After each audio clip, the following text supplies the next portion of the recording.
events, volunteer opportunities coming up. There is a Utah Recycling Events charm event, I believe, that they provide tomorrow. Yeah, so, we'll be setting up at what time? Darn it. I think 11? Are you? Oh, so it's 8:30 then. If yours is the earlier one. Yeah, I think so. Well, I guess you're setting up maybe earlier than the listed time. we used to open at 11. We just barely bumped our schedule up to 8, but I bet at the time that it was planned that we opened at 11. So 11:30. So it's probably going to start. This big old parking lot, easy access to full lot to the charm clinic. So where do we park? I'm a volunteer there tomorrow for 11. I would just park on the far side of the parking lot, so that you warm that nice area where the drop-offs will be for all the people coming. But there's a big parking lot, so you should find them. And sometimes if it's really filling up and there are a lot of volunteers, we have people park across the street in the van. It was really nice. And I know it's something, if you haven't contacted the URA, but you're like, oh, I can still do this, you could definitely just show up and be like, hey, I want to volunteer for a master recycling thing, and they'd be like, great. So you could just show up. Okay. Anything else? Well, I might talk to the folks at Charm too, but I'm on the committee for the Avenue Street Fair, so I'm in charge of recycling and waste management. Nice. So, That's great. and I think I will volunteer for one of the Charm things where I'll kind of see what they do for, they just get an educational thing on what you can recycle or whatever. But it would be wonderful to find volunteers for September 10th for that too, to do a similar thing where there's, I think it's 6 blocks. So maybe it was every other block we would have recycling station and stuff. So somebody, anything that we had, or if anybody was wanting to donate their time and educate, it goes to street fair. So I'll send out information later on to see if they can find free time. Sneak. I think I want to learn and volunteer for them and figure out how they do it. They can do it better. The same kind of thing. Totally. Okay. So will you send it to this group? Yeah. Because I live in the address. I won't be there then, but I can send it to friends. Okay, that's great. They'll be interested. Yeah, we live there. Okay, great. Awesome. Yeah, so I'm going to volunteer for Charms and then learn. And then once I get a clue, then I'll send out an announcement to this class a few weeks ago. Thank you. All right. Well, welcome to the Zero Waste class. If you're not familiar with Jamaica and her store, Hello Full, this is one of the latest additions in the store. I met her, I think it was 4 years ago, when she was over at the Smart Kitchen and just had this tiny little space, but with this zero waste model where you can bring in your own container, fill up your container with the goods that she has, and then minus the weight of your container, which was also kind of novel to Salt Lake City. I don't think anyone had ever doing it yet. So she's been doing great things, and I'm excited that your business is growing. So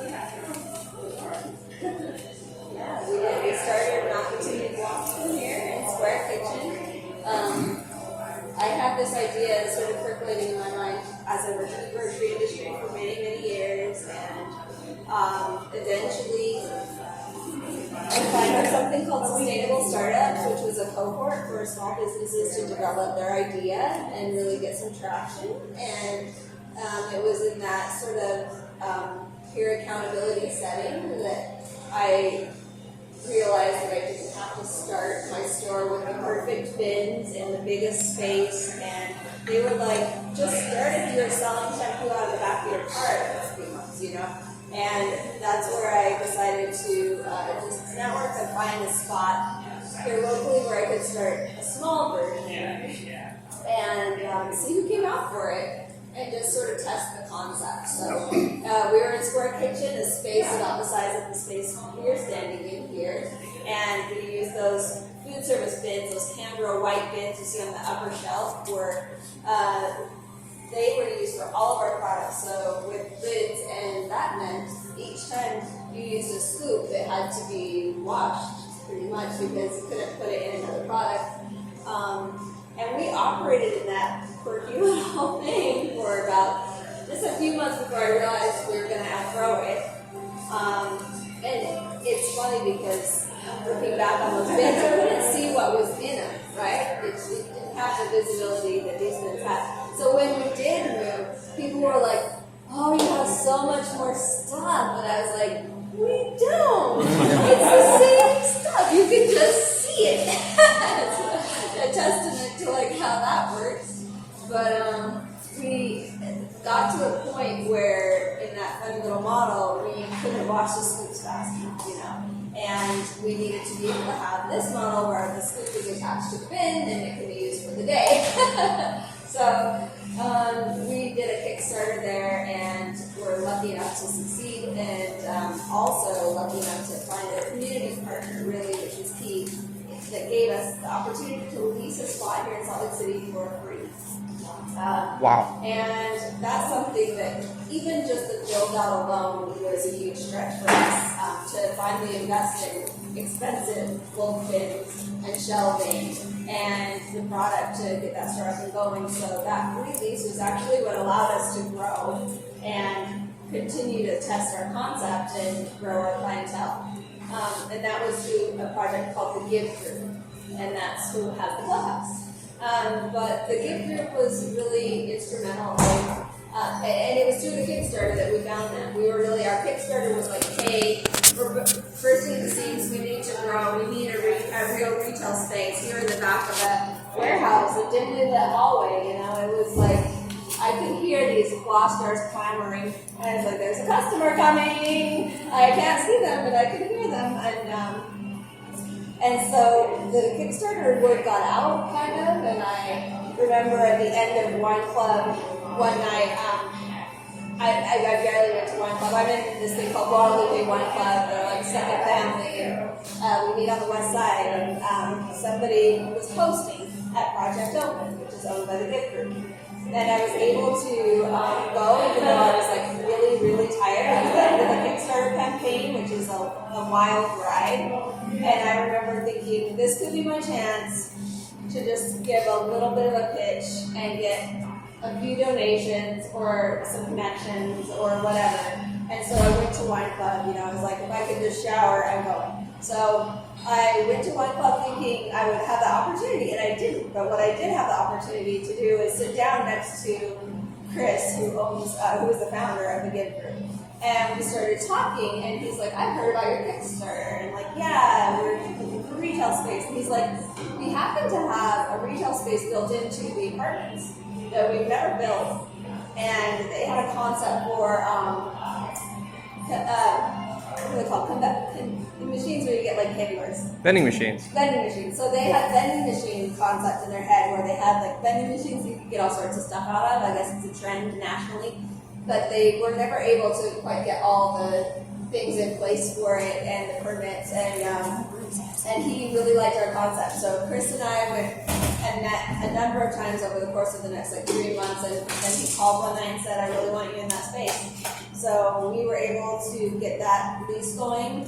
Those of you who know where our other store was know it was very tucked away. There were definitely obstacles there, but it was free and in an apartment building, and it was just that next step. But the whole time as we grew, we had a warehouse in West Valley because that space had zero backstop space or a facility for us to wash our bins. So our warehouse search continued, and the warehouses in Salt Lake City were incredibly expensive. So we found one in West Valley. So for 2 years, we trucked product back and forth, which worked really well for about a year and a half. And then that last 6 months, it was horribly hard because, thank goodness, the concept was growing and we were selling a lot. And it was actually COVID where people were dropping off when we were filling orders for them, and they weren't shopping or they weren't going out to eat and stuff. So our numbers were higher. So we were just putting stuff into our van and taking stuff out of our van. And all day, every day it felt like. And eventually my back would have probably said, no more.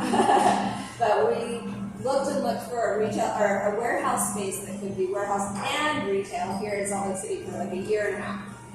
And that too is a ridiculous process. Like, they wanted to charge retail rates for every square foot in this town, and those have only gone up since we found this. But finding places, sometimes we get passed up for auto shops, or we just flat out had owners tell us they didn't think we were a good fit for their property.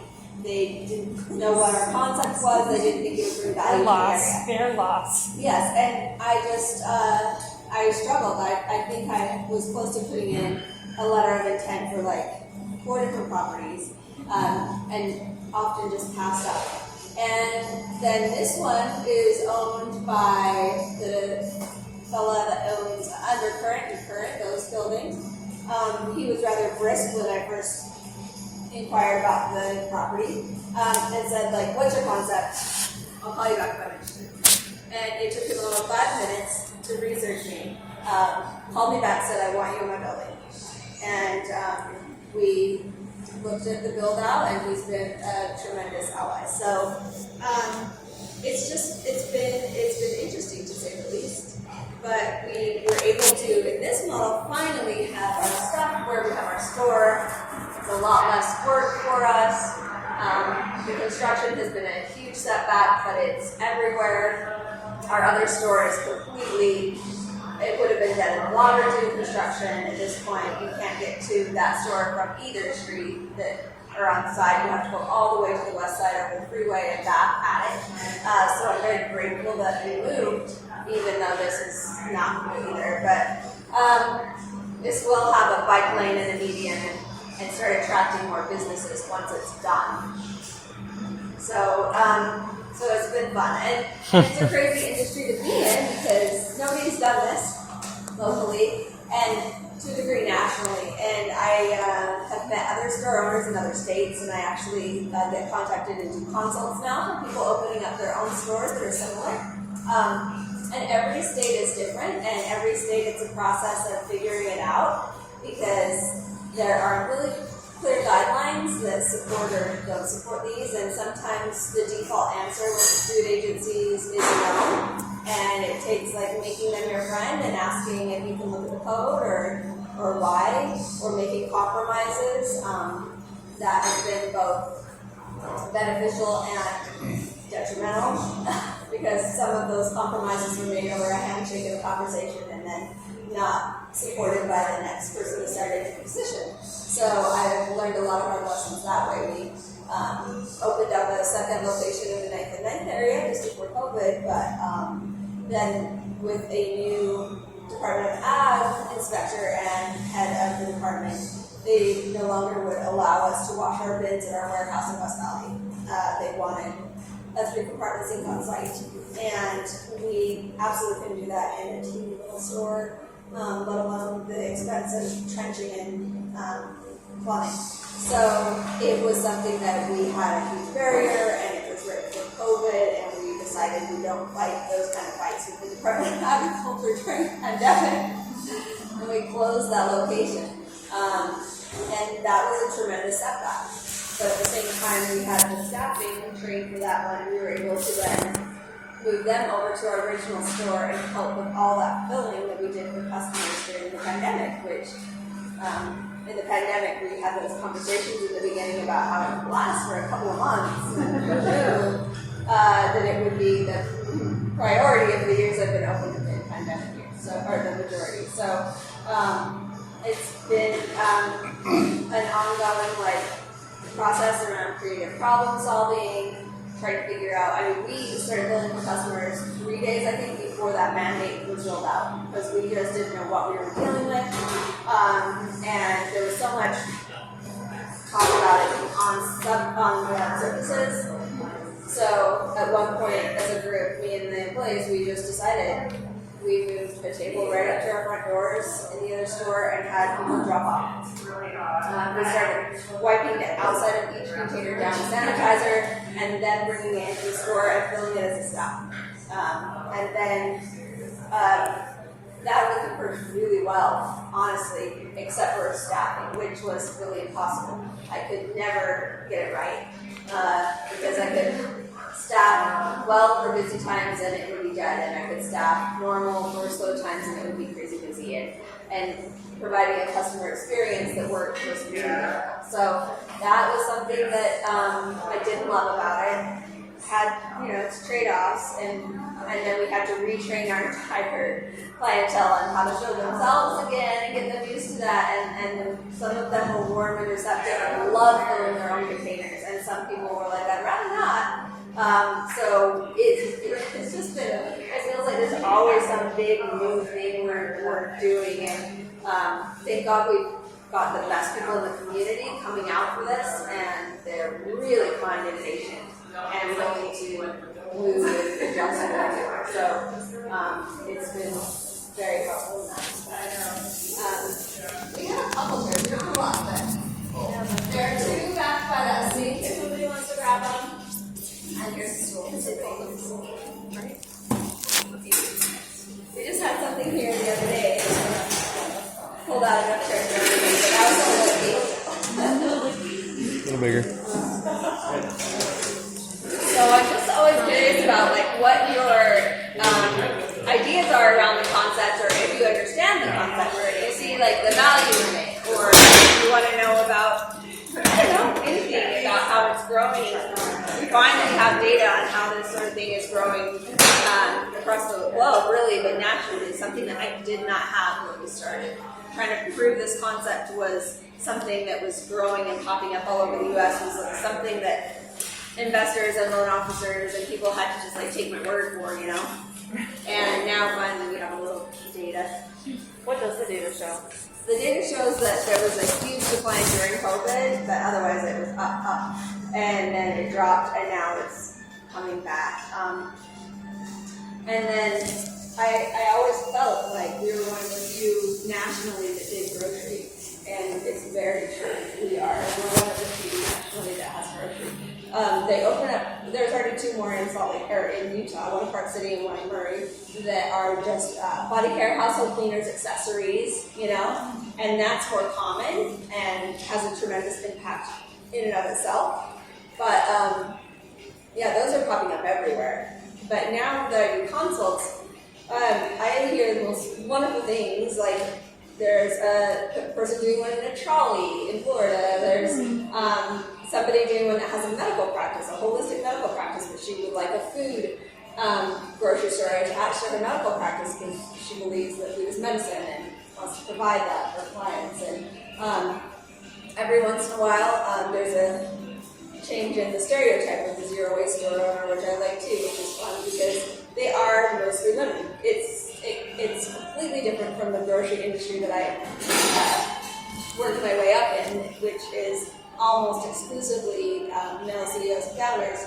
So the zero waste grocery stores are almost exclusively female, and with the exception of a few couples that are opening together.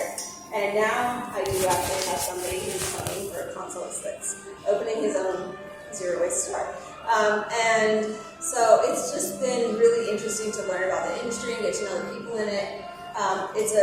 It's not an easy thing to be in, honestly, and none of these stores are thriving in the way that they want to be. My belief is that is because of one pain point, which is you have to source from so many different people in so many different ways. There's no one distributor set up to really propel these models, and every industry that you're used to shopping at, whether it's Whole Foods or Smith's or any number of chains, they have really specific buying, paths to buying that are simple, like distributors that are catered to their models. And so that's why I started Hello Home Wholesale, which is a separate entity. And we've been exploring the store ordering from my wholesale entity so that the store has simplified processes. So the store places one order a week that has body care, household cleaners, accessories. And we have expanded slightly that model to some restaurants and food producers that have specialty products that can't get their organic or gluten-free components. And then are starting to source a little bit for other zero-waste stores. But that's something I want to grow and offer as a solution to that pain point, because we see stores I know struggling, and they spend a lot of time and energy on, and money and labor on getting the goods they need to present you with what you see. And so yeah, it's not a simple thing. There are only 2 grocery stores that have really tried, that I know of, that have really tried to grow and got a round of funding, as they say. And one is Re Grocery and the other is Zero Grocery. And Re is still open in LA and growing. Zero recently closed after getting, I think, a $2.1 million round of funding. What? So it's really where we're in this weird spot in the industry where like people are starting to see that it could be a good investment and it's on trend, because you wouldn't have even seen those successful rounds 3 years ago. So that's a good sign, but is it an industry that's ready to thrive? It's probably not. It's something that has very flawed tools at its disposal currently, and there's a lot of work to be done. And according to this really great website that is available now called reuselandscape.org, they have a huge database. You can click on this little link and see all the reuse stores that have opened across the world. And I mean, they're still compiling data, I'm sure, and you can see that Hello Bulk was one of the only stores to open as early as 2017 in the U.S. that has grocery. I'm really in awe of the company I keep in that year or the year after, even as far as like stores that I've heard of, stores doing really amazing things that are still around, and hopefully we will all thrive at some point. And we learn a lot all the time. Some of our best sellers are local goods, which is of course the best way to do it because it's a circular process. And Salsa del Diablo brings me their salsa in bins. We serve it to all of you, and they take back their bins. We wash them, they wash them too, and they come back full of salsa again. You know, that's a fantastic system that you can only do when you really source close to home. And so yeah, I mean, wow, it's a journey. We've been around 4 years and tried to grow organically through whatever, all of it. Does anybody have a question about any of that? Yeah, I've got a question about what is the standard for your product? So the standard for the product is we believe we have to give you an environmental savings or environmental impact savings. Now, a lot of things have plastic, whether it's inside the bag or inside the box, or a few things come in plastic. And we've just really searched as hard as we can and trying to find networks and availability for like end-of-life options for these things. So we collect all of our plastics. We had this great easy thing called Renewology for a while that we could give up to Renewology, but then I think that was a Dow project. You guys probably know more than me, but it was just a bunch of craziness, and they pulled the funding and they moved and restructured. And so then we had to reach out to people like Ashley that we knew and say, like, where can we give our plastic films to? So we found a place here, I forget what it's called. We've only dropped it once, so we're days away from sorting a bunch of plastics again, and colored and stretchy, clear and stretchy, clear and not stretchy, colored and not stretchy, and then we take it over there. So things really do, I mean, we love it. What our mission has kind of become, or what our model is if we have a distributor that makes an environmental decision to like not wrap their things in bubble wrap and instead move to like a cardboard wrap, we encourage and we praise. And then if we have a distributor that takes a step back, which ironically still happens, and suddenly the buckets we got have a lid that will fit on for reuse, then we say, hey, this is not okay with us. At this time in our history, you should not be doing this. Like, this is something that will prevent us from ordering from you.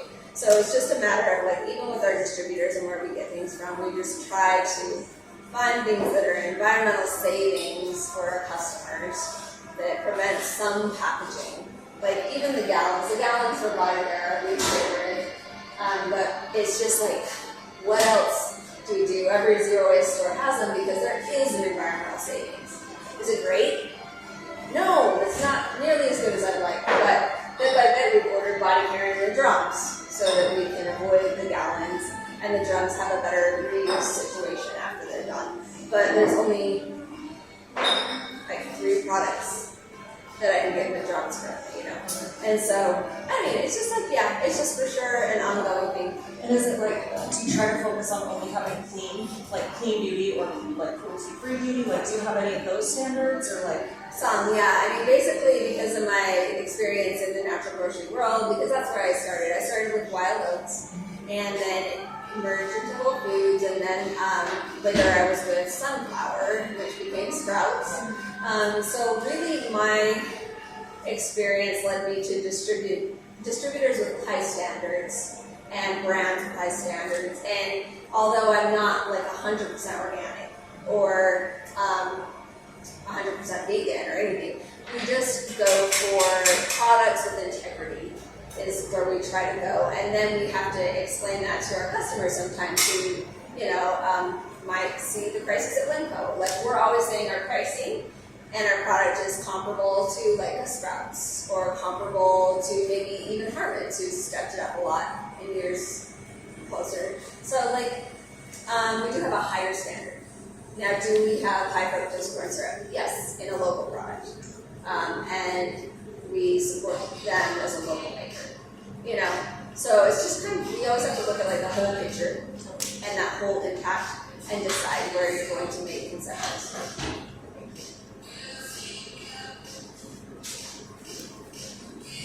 What would you say is like the biggest challenge that you have in the regulatory or like the policy world? Like you mentioned the free-facing sink, or like just what stuff in that space?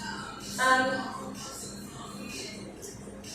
mean, the hardest thing is getting consistency. I mean, really, I knew a zero-waste store in another state that was ready to open their doors, and the Department of Agriculture came in and told them they couldn't have any wood tables. What? Because it's a forest service, but it's not a food preparation service, but that doesn't matter. You can't. I get it.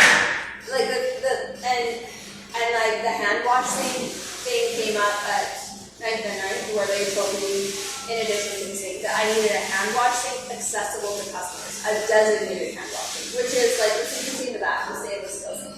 It's designated hand washing, not a bathroom sink. Not anything like that. A designated hand wash sink needed to be near my bulk department. And I was a broker for a little while where I sold products into stores in this state, a lot of really fantastic products. And so I saw into almost every grocery store in this state, and definitely all the small independents. And I'm like, there is not one grocery store in this state that has a sink accessible to customers by the bulk department. And yet they said, oh, it's a best practice. Stuff like that drives me crazy, because I'm like, you can't do that to the little guy and not the big guy. That's not fair. And like, I have a letter half drafted about a few things, but also, so it's that consistency. And I feel so bad for people in my, industry that find that struggle, like you can't have your wood tables, that had to the day before they open pull out all their beautiful butcher block tables and bring in stainless steel, or they couldn't open. Like, that's not okay. So it's just about that consistency, and I think that eventually we're going to get people on the same page around the country, and especially want to see that in Utah before other stores like mine pop up. Because there are, like, the funnels. We use funnels, they're fantastic. It's less waste because we use funnels, yes, but the funnels were created as a workaround with the Department of Agriculture in a split second in a conversation. When we moved from Square Kitchen, where we were pretty under the radar, nobody paid a lot of attention to us. And then we moved to that retail space and suddenly less under the radar. So I knew that, so I was super transparent, and I sent pictures of the bulk bin. And I said exactly what we were. We encourage our customers to bring their own containers. Like, it was one of those things that I sat down with the inspector, the department head multiple times. Like, everything was good to go, I thought. And then on our final walkthrough the day before I wanted to open, he's doing the walkthrough with me and picking up his iPad and goes, so customers bring containers from home. And I, like, panic rose in every fiber of my body. And I just stayed calm and I was like, yeah, but sometimes we use funnels as a barrier. Would that work? If we wash, rinse, and sanitize our funnels, could we then incorporate containers from home if we use that barrier? And he thought about it and was like, yes, but there has to be no contact. You have to be a really wide open container that's not going to make any contact, or there has to be a barrier between your container and any food.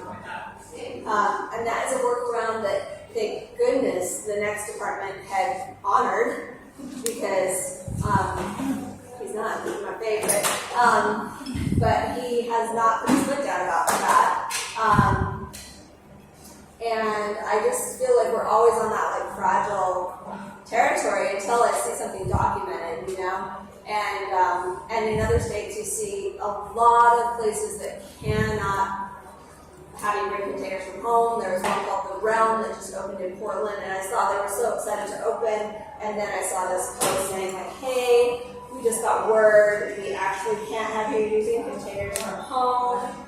You're going to have to use a bottle deposit system, so you're going to have to use our containers that we wash, rinse, and sanitize, and then bring it back for a deposit."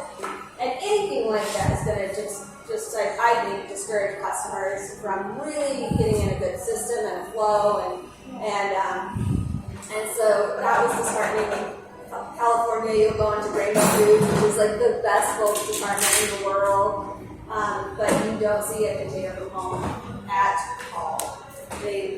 California has very strict guidelines around contamination, so it's just the bags and the plastic containers. And even here, I know that Winco, well, I know from my experience in the grocery industry, they're not supposed to allow containers from home. They can get a ding on their audit from the Department of Health, and yet they still honor them sometimes.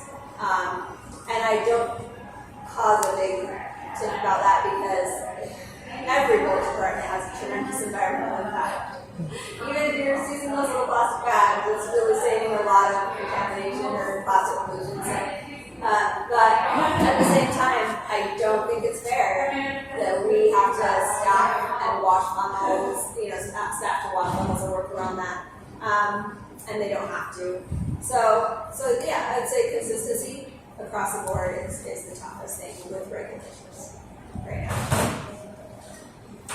Do you want to maybe just walk us through the process of like what this like to shop here? Because I know this is some people's first time. Oh yeah, for sure. So in that front room where you used to come into, but now we come back to that. There's scales. You just weigh your container and you record the weight. You record everything from people taking a picture on their phone, making lists on their phone, permanently labeling their jars. But most people we have fruit flies in the house. It's not my favorite time of year. I'm very pest averse.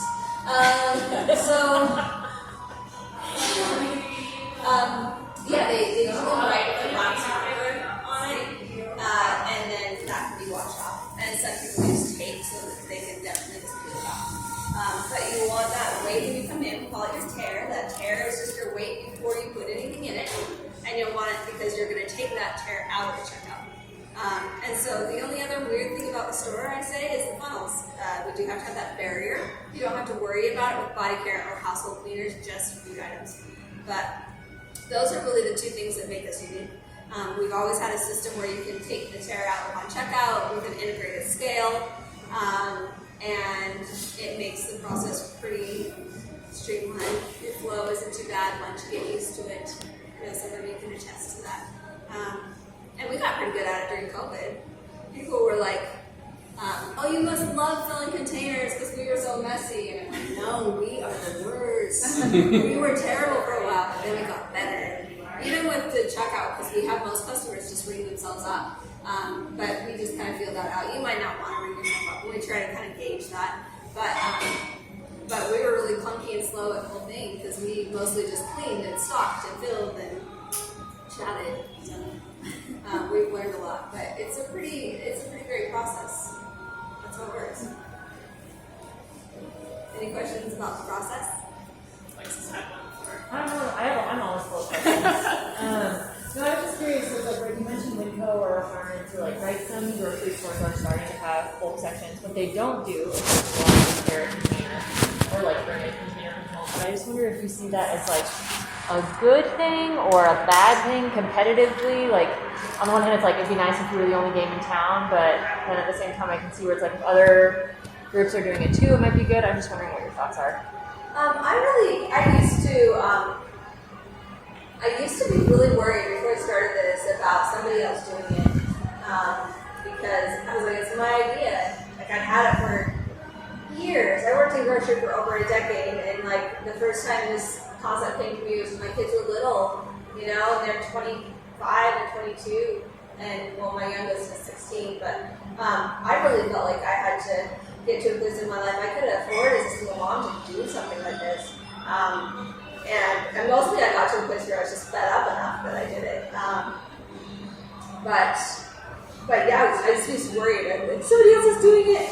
Like, this restaurant opened called The Dispensary, and I was like, what is The Dispensary? First of all, that's a really good name, right? For a weight store, kind of, or dispenser goods store.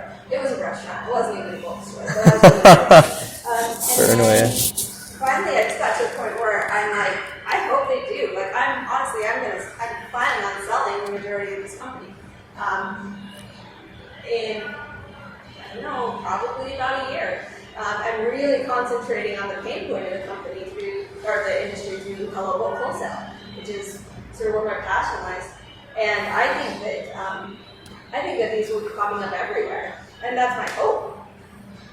How do we get these on kind of every street corner, so that you can have access to shopping differently?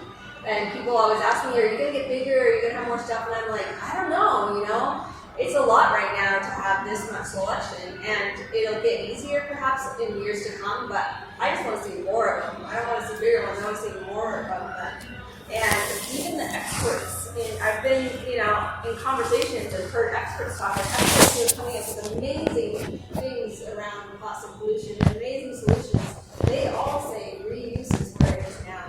They say this is what needs to happen now. This is the only way for us to slow the faucet of plastic pollution is reuse. And so it's exciting to see things pop up around that industry. Around reuse, like that website, and there's great data there that wasn't there even 3 years ago. Really, it's just like so.